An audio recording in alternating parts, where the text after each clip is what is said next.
வணக்கம் டீச்சர்ஸ். ஸ்ரீ பாலதமிழ கந்தசாமி. ஒரு மிக மிக முக்கியமான ஒரு தகவல் என்ன அப்படின்னா, அடுத்த நோட்டிஃபிகேஷன் பிஇஓ எக்ஸாம் தான். பிளாக் எஜுகேஷனல் ஆஃபீஸர் இந்த எக்ஸாம் தான் அடுத்த எக்ஸாமாக வரப்போகுது. ரெடியாக இருந்துக்கோங்க. இது மிக விரைவில் ரொம்ப தூரமெல்லாம் கிடையாதுங்க. ஷார்ட்டாக ஒரு வாரம் 10 நாட்களுக்குள்ளே வரதுக்கு நிறைய வாய்ப்புகள் இருக்குது. அதனால் இதில் வேக்கன்சி அதிகமாக இருக்க போகுது. சரி, இன்றைக்கி நம்ம அந்த வகையில் வந்து பிஇஓ சிலபஸ் லைன் வைஸாக நம்ம பார்க்கக்கூடிய இன்றைய சப்ஜெக்ட் பார்த்திங்கன்னா பாலிடிக்ஸ், அதாவது அரசியலமைப்பில் இருந்தால் நம்ம ஒரு சில தகவல்கள் பார்க்க போகிறோம். அதாவது சிலபஸ் லைன் இருக்குது பாருங்கள், அதை அப்படியே வரிசையாக பேஸ் பண்ணி தான் நம்ம கொண்டு வந்துட்டுருக்கோம். ஸோ இன்றைக்கி என்ன பண்ணுறோம்னா, அரசமைப்பு சட்டம் அப்படின்னு இதிலிருந்து நம்ம ஸ்டார்ட் பண்ணுறோம். என்ன அப்படின்னா, ஒரு நாட்டோட நிர்வாகமானது எந்த அடிப்படை கொள்கைகளை சார்ந்து அமைஞ்சிருக்கு அப்படிங்கிறத பிரதிபலிக்கக்கூடிய அந்த அடிப்படை சட்டம் தான் அரசியலமைப்பு அப்படின்னு சொல்லப்படுது. இது ஒரு எக்ஸ்பிளனேஷன் தான், வேறு ஒன்றும் கிடையாது. சரி, அது ஒரு நாட்டோட முன்னேற்றத்துக்கு அச்சாணி அப்படின்னு சொல்லப்படுது. அரசியலமைப்பு அப்படிங்கிற கொள்கை முதல்ல அமெரிக்க ஐக்கிய நாடுகள், அதாவது யுஎஸ்ஏவில் தான் ஆரம்பித்தது அப்படின்னு சொல்லப்படுது. அதனால் யுஎஸ்ஏ அமெரிக்க ஐக்கிய நாடுகள் அப்படின்னு சொல்லுவோம். அரசியலமைப்புடைய அவசியம் என்ன அப்படின்னு சொல்லிட்டு பார்த்தோம் அப்படின்னா, அதனுடைய அவசியம், அரசியலமைப்பினுடைய அவசியம் என்ன அப்படின்னு பார்த்தீங்கன்னா, தங்களை நிர்வகித்துக் கொள்தல் என்ன அப்படின்னா, எல்லா மக்களாட்சி நாடுகளும் தங்களை நிர்வகிச்சுக்கிறதுக்காக ஒரு அரசியலமைப்பு சட்டத்தை வச்சிருக்கு. ஒரு நாட்டோடைய குடிமக்கள் பார்த்திங்கன்னா வாழ்கிறதுக்கு விரும்புகிற வகையில் சில அடிப்படை கொள்கைகளை அரசியலமைப்பு நமக்கு தெரிவிக்குதுன்னு சொல்லப்படுது. இந்திய அரசமைப்பு உருவாக்கம் அப்படின்னு சொல்லிட்டு இதில் ஒரு சில தகவல் பார்ப்போம். இது ரொம்ப முக்கியமானது. இதுலேருந்து கண்டிப்பாக கேள்விகள் எப்பவுமே ஸ்டார்டிங்லேருந்து இருக்கும். ஸ்டார்டிங்கும் ஃபினிஷிங்கும் எப்பவும் கொஷின்ஸ் நிறைய இருக்கும். ஃபினிஷ்னே என்ன, ஒரு டாபிக் ஆரம்பிக்கும் பொழுது இப்போ அரசமைப்பே இருக்குன்னு எப்படி ஸ்டார்ட் ஆச்சு அப்படின்னு ஆரம்பிக்கிறதும், லாஸ்ட்டில் ஃபினிஷிங் என்ன இருக்குது அப்படிங்கிறதும் கண்டிப்பாக கேள்விகள் வரும். சரி, 1946ஆம் வருஷம் அந்த ஆண்டு அமைச்சரவை தூதுக்குழு திட்டத்தின் கீழே உருவாக்கின இந்திய அரசியல் நிர்ணய சபையால் இந்திய அரசியலமைப்பு உருவாக்கப்பட்டுச்சு. இந்த சபையில் பார்த்திங்க அப்படின்னா 292 மாகாண பிரதிநிதிகள், 93 சுதேச அரசியல் நியமன உறுப்பினர்கள். சுதேச அரசியல் நியமன உறுப்பினர்கள் சுதேசி என்பதன் பொருள் சொந்த நாடு என்பதாகும். ஏன்னா சுதந்திரம் அடையிறப்போ பார்த்திங்கன்னா அந்த 1947 சமயத்தில் பார்த்திங்கன்னா நிறைய ஜுனாகத், அப்புறம் அங்கே காஷ்மீர், இதெல்லாம் பார்த்திங்கன்னா அந்த சுதேச அரசுகள், குட்டி குட்டி அரசர்கள் அங்கே இருந்தாங்க. அந்த மாதிரி அரசுகளில் கிட்டத்தட்ட பார்த்திங்கன்னா 93 சுதேச அரசுகளுடைய நியமன உறுப்பினர்கள், அந்த அரசர்களுக்கு டைரெக்டாக வர மாட்டாங்க, அவங்க ஒரு உறுப்பினரை நியமனம் பண்ணியிருப்பாங்க. நீங்கள் போய் அந்த மீட்டிங்கில் கலந்துட்டு வாங்க அப்படின்னு சொல்லிட்டு. ஸோ அந்த மாதிரி 93 சுதேச அரசு நியமன உறுப்பினர்கள் இருந்தாங்க. 3 மாகாண முதன்மை ஆணையர்கள் சார்பில், அதாவது 3 மாகாண, இங்கே என்ன அப்படின்னா 3 பேர் தான், சரிங்களா? அந்த 3 பேர் யாருக்காக? மாகாண முதன்மை ஆணையர்கள் சார்பில் அந்த 3 பேர், அப்படிங்களா? ஸோ இதுதான் அதனுடைய மீனிங். மற்றும் பலுசிஸ்தான் சார்பில் ஒருத்தர் அப்படின்னு மொத்தம் 389 பேர், 389 உறுப்பினர்கள் இருந்தாங்க அப்படின்னு சொல்லிட்டு இதில் சொல்லப்படுது. ரைட், இப்போது அரசியல் நிர்ணய சபையினுடைய முதல் கூட்டம் 1946. இது ரொம்ப முக்கியம், இந்த பர்டிகுலர்ஸ் ரொம்ப மனப்பாடம் பண்ணிக்கோங்க. டிசம்பர் 9, 1946ஆம் வருஷம் டிசம்பர் 9. இந்த சபையினுடைய தற்காலிக தலைவராக மூத்த உறுப்பினர் டாக்டர் சச்சிதானந்த சின்ஹா அவர்கள் தேர்ந்தெடுக்கப்பட்டார். இது உங்களுக்கு தெரிஞ்சிச்சு தான். இந்திய அரசியலமைப்பு உருவாக்க அந்த கூட்டத்தோடு நடந்துட்டு இருக்கிறப்பவே அவர் இறந்துருவார். யார்? சச்சிதானந்த சின்ஹா இறந்துருவார். அதுக்கப்புறம் டாக்டர் ராஜேந்திர பிரசாத் அவர்கள் வந்து நிரந்தர தலைவராக அதில் தேர்ந்தெடுக்கப்பட்டிருப்பாங்க. அதாவது அரசியலமைப்பு நிர்ணய சபையுடைய தலைவராகவும் HC முகர்ஜி மற்றும் VT கிருஷ்ணமாச்சாரி இந்த 2 பேரும் துணைத் தலைவர்களாக தேர்ந்தெடுக்கப்பட்டாங்க.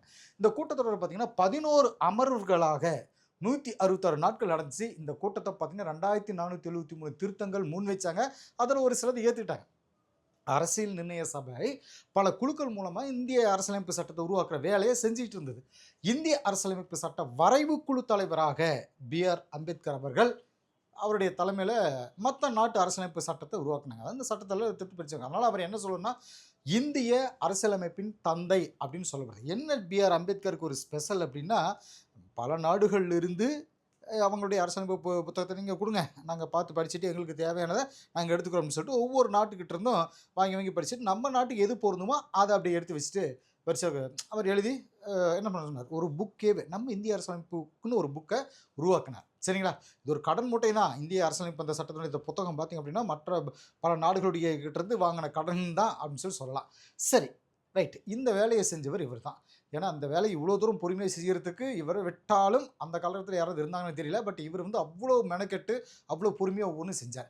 இந்திய அரசியலமைப்பு சட்டம் எழுதுறதுக்கு அப்புறம் பொதுமக்கள், பத்திரிகைகள், மாகாண சட்டமன்றங்கள், அப்புறம் பலரால் விவாதம் செஞ்சாங்க.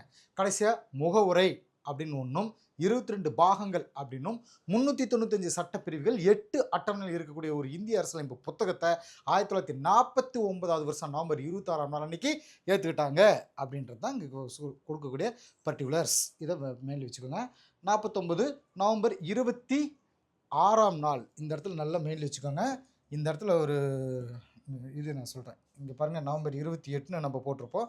இது தவறு. நவம்பர் 26ஆம் நாள். ஏன் இந்த நவம்பர் 26 அப்படின்னு சொல்லிட்டு பார்த்தீங்கன்னா, வாங்கி இந்த புத்தகத்தை வச்சுட்டாங்க. டாக்டர் பிஆர் அம்பேத்கர் கிட்ட இருந்து வாங்கி அந்த நிர்ணய சபை வந்து வாங்கி வச்சுக்கிட்டாங்க. உடனே நடைமுறைப்படுத்தி இருந்தால் நவம்பர் 26 தான் நமக்கு வந்து குடியரசு தின நாளாக ஒவ்வொரு வருஷமும் நம்ம கொண்டாடிட்டு வந்துட்டு இருந்திருப்போம். ஆக்சுவலி அவங்க என்ன பண்ணிட்டாங்கன்னா, 1930 அப்போ ஜவஹர்லால் நேரு தலைமையில் வந்துட்டு ஒரு மீட்டிங் போட்டிருந்தாங்க இல்லைங்களா? அப்போ வந்து சுதந்திரம் அடைந்து விட்டோம் அப்படின்னு சொல்லிட்டு ஜனவரி 26ஆம் நாள் நீங்கள் கொண்டாடுங்கன்னு சொல்லிட்டு அப்போ ஒரு தீர்மானம் போட்டு நிறைவேற்றினாங்க இல்லைங்களா? 1930 சுதந்திரத்துக்கு முன் இந்தியாவின் சுதந்திர நாள் ஜனவரி 26ன்னு ஒரு டேட் அன்றைக்கே நம்ம ஃபிக்ஸ் பண்ணி வச்சுருந்தாங்க இல்லைங்களா? அதுக்காக நவம்பர் 26, அடுத்து பாருங்கள் 1950 ஜனவரி 26, அந்த டேட்டுக்காக இந்த நாளில் வாங்கி வச்ச புத்தகத்தை நடைமுறைப்படுத்துறது நவம்பர், டிசம்பர், ஜனவரி 26 அன்னைக்கு நடைமுறைப்படுத்திக்கலாம் அப்படின்ட்டு வாங்கி அது வரைக்கும் வச்சுருந்தாங்க. அப்புறமா தான் இதுக்கு அடுத்த வருஷம் 1950 ஜனவரி 26 அன்னைக்கு அதை நடைமுறைக்கு கொண்டு வந்தாங்க. ஸோ அந்த நாள் தான் ஒவ்வொரு வருஷம் நம்ம இந்திய குடியரசு தினமாக கொண்டாடி வந்துட்டு இருந்திருக்கோம். சரிங்களா? ஏன்னு கேட்டிங்கன்னா, அந்த டேட்டுக்கு ஸ்பெஷல் 1930 அந்த மீட்டிங்கில் போட்ட தீர்மானம் தான் முக்கிய காரணம்னு சொல்கிறோம். ரைட். இப்போ இவங்க என்ன சொல்கிறோம் அப்படின்னா, 1950 ஜனவரி 26ஆம் நாள் நடைமுறைக்கு வந்தது குடியரசு தினம். ஓகே. பிரேம் பஹாரி நரேன் ரைஜடா, பிரேம் பெஹாரி நரேன் ரைஜடா அப்படிங்கிறவரால் இந்திய அரசியலமைப்பு சட்டம் இத்தாலிய பாணியில் அவருடைய கைப்பட எழுதப்பட்டுச்சு. இது ஒரு முக்கியமானது. சரிங்களா? இந்திய அரசியலமைப்பு சட்டத்துடைய அந்த சிறப்பு கூறுகள் என்ன அப்படின்னு நம்ம பார்க்கலாம். சிறப்பு கூறுகள் அப்படின்னு சொல்லிட்டு பார்த்தீங்கன்னா, உலகிலேயே எழுதப்பட்டதும் நீளமானதும் நம்மளுடைய அரசியலமைப்பு புத்தகம் தான். உலகத்திலேயே எழுதப்பட்ட மற்ற நாட்டு அரசியலமைப்புகளை விடவும் ரொம்பவே நீளமானது அப்படின்னு சொல்லி, இதனுடைய பெரும்பாலான கருத்துக்கள் பார்த்தீங்கன்னா பல நாடுகளுடைய அரசியல் அமைப்புகள் இருந்து எடுத்தது அப்படின்னு சொல்லப்படுதான். இது நெகிழாத்தன்மை கொண்டதாகவும் நெகிழும் தன்மை கொண்டதாகவும் இருக்கும். இதெல்லாம் வந்து வரிசையாக மனப்பாடம் பண்ணுறதெல்லாம் நம்ம எடுத்து வச்சுக்க வேண்டியதாக வேற ஒன்றும் கிடையாது. அப்புறம் என்ன, கூட்டாட்சி முறை அரசாங்கத்தை, அதாவது சென்ட்ரல் கவர்மெண்ட் ஸ்டேட் கவர்மெண்ட்னு சொல்லிட்டு இந்த கூட்டாட்சி முறை அரசாங்கத்தை ஏற்படுத்துது. இந்தியாவை சமய சார்பற்ற நாடாக இது உருவாக்குது. சுதந்திரமான நீதித்துறையை கொடுக்குது, நீதித்துறையை கொடுக்குது அப்படின்னு மனப்பாடம் பண்ணிக்கோங்க. உலகளாவிய வயது வந்தோர் வாக்குரிமையை அறிமுகப்படுத்தினோட 18 வயது நிரம்பின குடிமக்கள் எல்லோருக்கும் எந்தவித பாகுபாடும் இல்லாமல் வாக்குரிமையை வழங்குது அப்படிங்கிறது முக்கியமான ஒரு தகவல். அடுத்து பாருங்க, அரசியலமைப்பினுடைய முகவுரை அப்படின்னு சொல்லிட்டு இதில் பார்ப்போம். அரசியலமைப்பின் முகவுரை அப்படின்னா, முகமுறை அப்படிங்கிறது வந்து பார்த்திங்கன்னா இந்த பிரேம்பிள் அப்படின்ற சொல் அரசியலமைப்புக்கு அறிமுகம் அல்லது முன்னுரை அப்படின்றத குறிக்கும். இதை ஃபர்ஸ்ட் எடுத்து நம்ம வச்சுக்கூடிய அந்த கீவேர்டு. சரி, அரசியலமைப்பினுடைய அடிப்படை கொள்கைகள், நோக்கங்கள், அது மட்டும் இல்லாமல் அதனுடைய லட்சியங்கள் உள்ளடக்கினதுன்னு சொல்லப்படுது இந்த முகவுரை.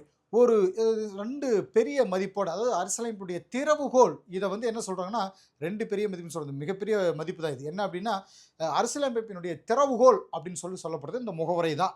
அதனால் இது ஒரு ஹைலைட் பண்ண ஒரு பாயிண்ட்ஸ் இருக்குது.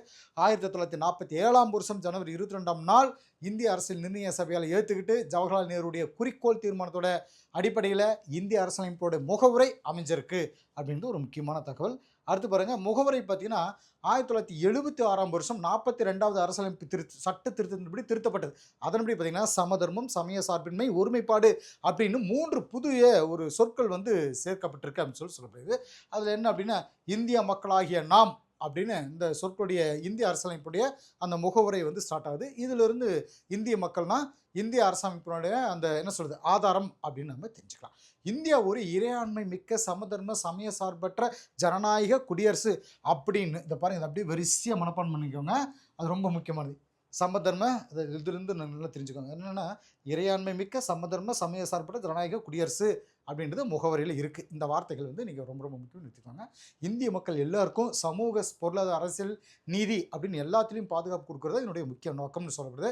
1789ஆம் ஆண்டு பிரெஞ்சு புரட்சி அப்போ பார்த்தீங்கன்னா சுதந்திரம், சமத்துவம், சகோதரத்துவம் அப்படிங்கிறது முக்கியமான முழக்கங்களாக இருந்துச்சு. இந்திய அரசாங்கங்களுடைய முகவரியில் இதுக்கு முக்கியத்துவம் கொடுக்கப்பட்டிருந்திருக்கு. அது மட்டும் இல்லாமல் இது ஒரு முக்கியமான ஒரு ஹைலைட்டான ஒரு பாயிண்ட்ஸ் இதில் இருக்குது. அதாவது என்ன அப்படின்னா, சரி வரிசை சொல்கிறேன்.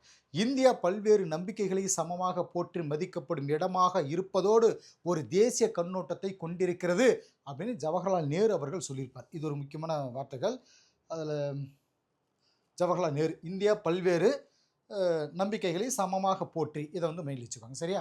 இது ரொம்ப முக்கியம். ஏன்னா ஹைலைட் பண்ணக்கூடிய வார்த்தைகள். இது கூறியது யார் அப்படின்னு எக்ஸாம் கேள்விகள் கேட்பாங்கன்னு வச்சுக்கோங்களேன். அதுக்காக இதை பார்க்க வேண்டியதாக இருக்குது. இந்தியா பல சமய மற்றும் கலாச்சார பண்பாட்டு நம்பிக்கைகள் கொண்ட நாடு அப்படின்னு சொல்லப்படுது. இந்தியா இந்து, சமணம், புத்தம், சீக்கியம் அப்படின்ற 4 பெரிய மதங்கள், 4 பெரும் சமயங்கள் வந்து நம்மக்கிட்ட இருக்குது. அதாவது நம்ம என்ன சொல்கிறது, நம்மளுடைய பிறப்பிடம் நம்ம இந்தியா தான் அப்படின்னு சொல்லப்படுது. நம்ம நாட்டில் பல சமயங்கள், நம்பிக்கைகள் இருக்கிற மக்கள் ரொம்ப காலமாக அமைதியாக வாழ்ந்துட்டு வராங்க. நவீன தேசிய நாடுகள் எல்லாமே பல சமயங்களுடைய இருக்கிறதால தான் எல்லா சமயங்களையும் சகிச்சிக்கக்கூடிய தன்மை அவசியம் அப்படின்னு சொல்லப்படுது. சமய சார்பின்மையுடைய நோக்கமானது பார்த்திங்கன்னா, சமய நம்பிக்கை இருக்கிறவங்களுக்கும் சமயத்தினுடைய நம்பிக்கை இருக்கிறவங்களுக்கும் எந்த சமயத்தையும் சாராதவங்களும் அமைதியாக இணக்கமாக வாழ்கிறதுக்கான ஒரு சமூகத்தை உருவாக்குறது தான் அப்படின்னு சொல்லப்படுது. சரிங்களா? சமய சார்பின்மையினுடைய நிலைநாட்டுறதுக்கு பங்களித்தவங்க யார் அப்படிங்கிறது முக்கியம். சரிங்களா? நிலைநாட்டுறதுக்காக பங்களித்தவர்கள் ரொம்ப ரொம்ப முக்கியம். எக்ஸாம்பிள் கேள்விகளாக இதில் வரும். ராஜாராம் மோகன் ராய், சர் சையத் அகமது கான், ரவீந்திரநாத் தாகூர், மகாத்மா காந்தி, பிஆர் அம்பேத்கர், இவங்க பேரை மனப்பாடம் பண்ணிக்காங்க வரிசையாக. சமய சார்பின்மை அப்படின்ற அந்த சொல் பார்த்தீங்கன்னா, அந்த லத்தீன் வார்த்தை செகுலம் அப்படின்னு, செகுலம் அப்படிங்கிறதுல இருந்தால் பெறப்பட்டதுன்னு சொல்லப்படுது. இதனுடைய பொருள் பார்த்தீங்கன்னா காலம், அண்ட் ஏஜ் அப்படின்னு சொல்லப்படுது. அண்ட் ஏஜ் அது காலம் அல்லது உள்ளுணர்வு காலம் அப்படின்னு சொல்லிட்டு சொல்லப்படுது. சரிங்களா? ஆங்கிலேய பத்திரிகை எழுத்தாளர் ஜார்ஜ் ஜேக்கப் ஹோல்யாக் அப்படிங்கிறவர், அதாவது செக்யூலரிசம் அப்படின்னு சொல்லக்கூடிய ஜார்ஜ் ஜேக்கப் ஹோல்யாக் அப்படிங்கிறவர் அந்த ஒரு பதத்தை, அந்த சொல்ல உருவாக்கினார். சமய சார்பின்மை அப்படிங்கிறது எதை குறிக்குது? அது என்ன சமய சார்பின்மை அப்படின்னா, சமய சார்பின்மை அப்படிங்கிறது அரசையும் மதத்தையும் தனித்தனியாக பிரிக்கிற கோட்பாடு அப்படின்னு சொல்லப்படுது. அதாவது பரந்த அளவில் சொல்லணும் அப்படின்னா, அரசானது சமய விவகாரங்களையோ அல்லது சமயமானது அரசோட நடவடிக்கைகளையோ தலையிடாமல் இருக்கிறதுன்னு சொல்லப்படுது. சரிங்களா? இதனுடைய பொருள் பார்த்தீங்கன்னா, ஒவ்வொரு குடிமகனும் தன்னுடைய மனசாட்சிப்படி சுதந்திரமாக அவருடைய நம்பிக்கையை பரப்புறதுக்கும், சரிங்களா, ஃபாலோ பண்ணுறதும், சமயம் மேலே இருக்கிற அந்த நம்பிக்கையை வெளியிடுறது. சரிங்களா? அதாவது அதை பற்றி மாற்றிக்கிறது. அப்படி இல்லைன்னா இல்லாமல் இருத்தல் அப்படின்னு அதுக்கு சொல்லப்படுது. சரி, இப்போ இதுக்கு இடையில வந்து ஒரு சில விஷயங்கள் வந்து நம்ம பார்ப்போம். அதாவது நாத்திகம் அப்படின்ற ஒரு விஷயம் இருக்குது. இது வந்து பார்த்திங்கன்னா, கடவுள் மீது நம்பிக்கை இல்லாமல் இருக்கிறவங்களுக்கு வந்து நாத்திகம்னு சொல்லுவாங்க. சமய சார்பின்மை அப்படின்னா, அரசோ சமயமோ இன்னொன்னுடைய விவகாரங்களில் தலையிடாமல் இருக்கிறது அப்படிங்கிறது சமய சார்பின்மை அப்படின்னு சொல்லி சொல்லுது. சமய சார்பினுடைய நோக்கங்கள் என்ன அப்படின்னு பார்த்தீங்கன்னா, ஒரு சமயம் சார்ந்த குழு இன்னொரு சமயம் சார்ந்த குழு மேலே ஆதிக்கம் செலுத்தாமல் இருக்கிறது தான். ஒரு சமயத்தை சார்ந்த சில உறுப்பினர்கள் பார்த்தீங்கன்னா, அதே சமயத்தை சார்ந்த மற்ற உறுப்பினர்கள் மேலே ஆதிக்கம் செலுத்தாமல் இருக்கிறது. சரிங்களா? அரசானது பார்த்தீங்கன்னா, எந்த ஒரு குறிப்பிட்ட சமயத்தையும் ஃபாலோ பண்ணாமல், அதாவது ஃபாலோ பண்ணுங்க அப்படின்னு சொல்லி அதாவது வலியுறுத்தாமல் இருக்கிறது, அல்லது தனிநபர்களுடைய சமய சுதந்திரத்தில் தலையிடாமல் இருக்கிறது. சமயம் நமக்கு பகைமையை போதிக்கவில்லை, நாம் அனைவரும் இந்தியர்கள் மற்றும் இந்தியா நமது வீடு அப்படின்னு கவிஞர் இக்பால் அவர்கள் சொல்லியிருப்பார். கவிஞர் இக்பால், சமயம் நமக்கு பகைமையை போதிக்கவில்லை, நாம் அனைவரும் இந்தியர்கள் மற்றும் இந்தியா நமது வீடு அப்படின்னு கவிஞர் இக்பால் அவர்கள் சொல்லியிருப்பார். சரி, இப்போ அசோகர் பற்றின ஒரு சில தகவல்கள் வந்திருக்கு. அதில் என்ன சொல்லப்படுறது அப்படின்னா, அரசானது எந்த ஒரு மதத்தையும் சார்ந்த பிரிவினருக்கும் எதிராக குற்றம் சாட்டாது அப்படின்னு கிமு 3ஆம் நூற்றாண்டிலேயே அறிவித்த முதல் பேரரசர் யாருன்னா நம்ம அசோகர் தான். சரிங்களா?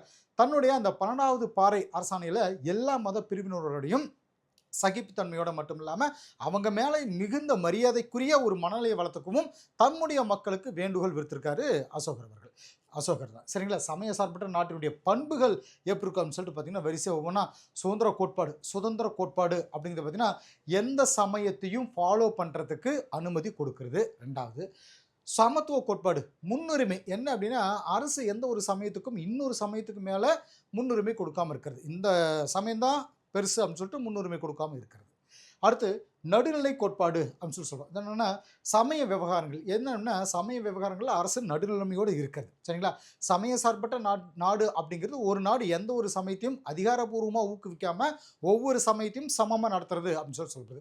ஒவ்வொரு குடிமகனுக்கும் சமமான உரிமையை கொடுக்குறதோடு மட்டும் இல்லாமல் சமய நம்பிக்கையை சுதந்திரமாக வெளிப்படுத்துறதும், அதை ஃபாலோ பண்ணுறதும், அதை பரப்புறதுக்கு உண்டான உரிமையும் கொடுக்குது அப்படின்னு சொல்லுவாங்க. அரசாங்கம் எல்லா சமயங்கள் தொடர்பாகவும் நடுநிலைமையோடு இருக்கிறதோடு இல்லாமல் எந்த விதமான பாகுபாடும் காட்டுறது இல்லைங்க. சரிங்களா? சமய சார்பற்ற ஒரு நாட்டில் பார்த்திங்கன்னா, எவருக்கும் தனிப்பட்ட முறையிலோ சலுகை கொடுக்கறது இல்லை. அப்படிங்கிறதோட சமய நடைமுறைகள், நம்பிக்கைகள் அடிப்படையில் அரசு பாகுபாடு காட்டுறதில்லை. இதுதான் முக்கியமானது. எல்லா குடிமக்களுக்கும் எந்தவித சமய நம்பிக்கையோடு இருந்தாலும் சரிங்க, அரசு பணி, கவர்மெண்ட் வேலைன்னு வரும்பொழுது பார்த்திங்கன்னா, அரசு பணியில் நுழைய தகுதி வாய்ந்தவர்கள் அப்படின்னு சொல்லணும். அதாவது தகுதி வாய்ந்தவர்கள் தான் அப்படின்னு சொல்லப்படுது. எந்த சமயமாக இருந்தாலும் சரி, கல்விக்கூடங்கள்லாம் பார்த்திங்க அப்படின்னா, இந்த முற்றிலும் இந்த சமய போதனைகள் இருக்கக்கூடாது அப்படின்னு சொல்கிறாங்க. எந்த ஒரு குறிப்பிட்ட சமயத்துக்கும் ஆதரவாக வரி வசூலிப்பது இல்லை அப்படின்னு. சமய சார்பின்மையுடைய முக்கியத்துவம், அனைத்து சமயங்களையும் சமமாக, என்ன அப்படின்னா, இந்தியாவில் எல்லா சமயங்களையும் சமமாக நடத்தணும் அப்படிங்கிறதோட அடிப்படையில் சமய சார்பின்மை கோட்பாடு படிப்படியாக ஆரம்பிச்சது. பல சமய கோட்பாடுகள் இருக்கக்கூடிய மக்கள்கிட்ட அமைதி நல்லிணக்கத்தை பராமரிக்கிறதுக்கு நமக்கு சமய சார்பற்ற நாடு அவசியம் அப்படின்னு சொல்லப்படுது. அது சம உரிமைகளும் கொடுக்கக்கூடிய அந்த மக்களாட்சியுடைய ஒரு பகுதி அப்படின்னு சொல்லுது. சரி, இப்போ முகலாய பேரரசர் அக்பர் அப்படிங்கிறது இங்கே எதுக்கு நம்ம கொண்டு வரணும்? இவர் வந்து மிகப்பெரிய ஒருத்தர். என்ன அப்படின்னா சமயம் சார்ந்த ஒரு சில தகவல்கள் இவர் கொடுத்துருப்பாரு. மத சகிப்புத்தன்மை கொள்கையை ஃபாலோ பண்ணவர். அதாவது அவருடைய தீனிலாகி தெய்வீக நம்பிக்கை அப்படின்றது அவருடைய பொருளுங்க. தீனிலாகி அப்படிங்கிறது. அது மட்டும் இல்லாமல் சுல்இ குல் அப்படின்னு எல்லா சமயத்தினரிடையிலும் அமைதி நல்லிணக்கம் அப்படின்றது அவருடைய பொருள். அப்படின்னு இது எல்லாத்தையும் அவருடைய சமய சகிப்புத்தன்மைக்கு பார்க்க முடியுது அப்படின்னு சொல்கிறார். அவர் வந்து எந்த சமயம் பெருசு அவர் புதுசாக ஒரு தீனிலாகின்னு ஒரு சமயத்தை அவர் ஆரம்பித்தார். சரிங்களா? அரசியலமைப்பும் சமய சார்பின்மையும் அப்படின்னு சொல்லிட்டு ஒரு சில தகவல் இதில் பார்ப்போம். சமய சார்பின்மை அப்படிங்கிறது அரசியலமைப்பினுடைய ஒரு அங்கம் தான் அப்படின்னு சொல்லப்படுது. நம்ம அரசியலமைப்பு உருவாக்கணுங்க எல்லா மக்களும் அவங்களுடைய சமயத்தை ஃபாலோ பண்ணுறதுக்கு சுதந்திரம் இருந்தால் மட்டுமே ஒரு வலிமையான ஒற்றுமையான நாட்டை உருவாக்க முடியும் அப்படிங்கிறத உணர்ந்து இருந்தாங்க இவங்க. அதனால் சமய சார்பின்மை இந்தியாவில் மக்களாட்சி வளர்ச்சிக்கான ஒரு அடிப்படை கொள்கைகளில் ஒன்றாக அதை வந்து ஏற்றுப்பாங்க. சரி, அடுத்ததாக அந்த மக்களாட்சி வளர்ச்சிக்கான அடிப்படை முகவரியில் இதில் வந்து வரிசை சொல்லலாம். அதாவது சமய சார்பற்ற அப்படிங்கிற சொல்லானது பார்த்திங்கன்னா 1950 ஏற்றுக்கிட்டு நம்ம அரசியலமைப்பில் சொல்லலை. அதாவது அப்புறம் 1976 இந்திய அரசியலமைப்பில் சொல்லப்பட்ட 42வது சட்ட திருத்தம் மூலமாக சமய சார்பற்ற அப்படின்ற சொல் சேர்த்தாங்க. இந்தியா ஒரு இறையாண்மை வாய்ந்த சமதர்ம சமய சார்பற்ற மக்களாட்சி குடியரசு அப்படின்ற அந்த வார்த்தை அப்போ தான் அங்கே ஆடாச்சு. நம்ம அரசியலமைப்பினுடைய அடிப்படை நோக்கம் பார்த்திங்கன்னா தேசிய ஒற்றுமை ஒருமைப்பாட்டை தனி மனித மாண்போடையும் கண்ணியத்தோடையும் ஊக்குவிக்குது. அது மட்டும் இல்லாமல் நாட்டுக்கான தனி சமயம் எதுவும் இந்தியாவில் இல்லை. அரசாங்கம் எந்த ஒரு சமயத்தையும் ஏற்படுத்தவோ ஒரு குறிப்பிட்ட சமயத்துக்கு சிறப்பு ஆதரவையோ கொடுக்கறது இல்லை. இந்திய அரசமைப்பில் உறுதி கொடுக்கப்பட்டிருக்கக்கூடிய அந்த சமய சுதந்திரம் நாட்டு குடிமக்கள் மட்டும் இல்லாமல் இந்தியாவில் வாழக்கூடிய வெளிநாட்டை சேர்ந்தவங்களுக்கும் கொடுக்கப்பட்டிருக்கு. இது 1954 நடந்த பம்பாய் மாநிலம் ரத்திலால் பன்சந்த் வழக்கில் பார்த்தீங்கன்னா ரத்திலால் பன்சந்த் வழக்கு அப்படின்னு சொல்லிட்டு ஒன்று கொடுத்துருப்பாங்க. அது ரொம்ப முக்கியமானது. அப்புறம் இந்த வழக்கு ரத்திலால் பன்சந்த் 1954, அதாவது என்ன அப்படின்னா இந்த இயர்ஸ் வந்து டைப்பிங் மிஸ்டேக்காக இருக்குது. 1954 போட்டிருக்காங்க. அது ஒரு சில டைப்பிங் மிஸ்டேக் இருக்குது. 1954 அப்படிங்கிற இருக்காங்க. அதாவது 1954 நடந்த பம்பாய் மாநிலத்தில் ரத்திலால் பன்சந்த் வழக்கு. சரிங்களா?